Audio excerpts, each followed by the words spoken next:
सभी का एक बार फिर स्वागत है SPN 9 के इस खास कार्यक्रम में और मैं हूं आपके साथ फरहान।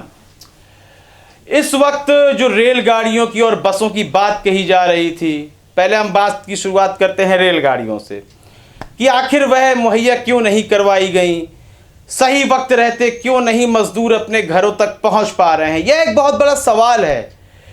अब इस सवाल का जवाब दोनों तरफ से आ रहा है, जो सत्ताधारी दल की ओर से भी और विपक्ष की तरफ से भी। सत्ताधारी दल का कहना है कि राज्य सरकारों ने अनुमति नहीं दी थी, इसलिए हम रेलगाड़ियों की व्यवस्था नहीं करवा पाए। राज्य सरकार की अनुमति के बाद ही केंद्र सरकार कार्य कर सकती है। केंद्र सरकार इतनी बेबस हो चुकी है। लेकिन आपने 2014 से 2019 तक देखा है कि केंद्र सरकार के मन में जो भी बात आ गई है, चाहे वह ख्वाबों में क्यों ना आ गई हो, सपनों में क्यों ना आ गई हो, उसने उसे पूरा किया है।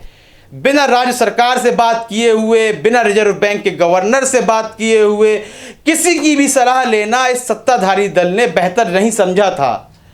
लेकिन अब राज्य सरकारों के फैसलों पर टिकी है यह सरकार, क्योंकि पैसा खर्च होना है, मजदूरों के लिए रेलगाड़ी की व्यवस्था करानी है। वहीं विपक्ष भी आरोप लगा रहा है। IAS है दीपाली रस्तोगी, उन्होंने कहा था कि हमने कई बार फोन करा विपक्षकारों पर, हम कई बार फोन कर रहे थे लेकिन फोन उठाया नहीं जा रहा था।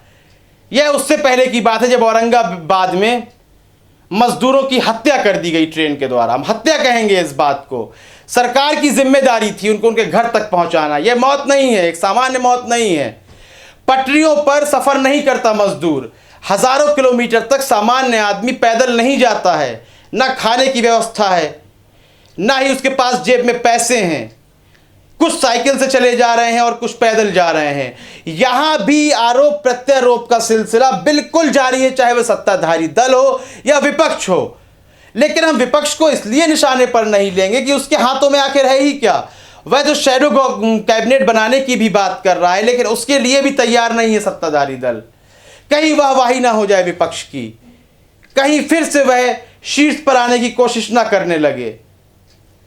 तो जिस तरह से फोन नहीं उठाए जा रहे हैं, जवाब नहीं दिया जा रहा है और आरोप लगाया जा रहा है कि विपक्ष तैयार नहीं था, राज्य सरकारें तैयार नहीं है कि रेलगाड़ियां उनके वह मंजूरी मिल जाए और मजदूर उनके गृह राज्य तक आ जाएं। नीतीश कुमार की यदि बात करें, भारतीय जनता पार्टी से गठबंधन है उनका, उन्हें परेशानी थी कि यदि लाखों मजदूर बिहार में आ जाएंगे तो उनके राशन की व्यवस्था कैसे करेगी सरकार। सरकार के पास तो पैसा ही नहीं है। लेकिन इसके ही उलट पश्चिम बंगाल से ममता बनर्जी लगातार कह रही हैं कि उनके लोगों को, प्रवासी मजदूर हैं जो बंगाल के मजदूर हैं, जो अन्य अलग अलग राज्यों में हैं, उनको लाने की व्यवस्था की जाए। इस संबंध में आपकी राय बहुत ही ज़्यादा महत्वपूर्ण है। अपनी राय देना बिल्कुल भी ना भूलें। कार्यक्रम को लाइक करें, ज़्यादा से ज़्यादा शेयर करें और चैनल को सब्सक्राइब अवश्य कर दें। तब तक के लिए इजाज़त दीजिए। धन्यवाद।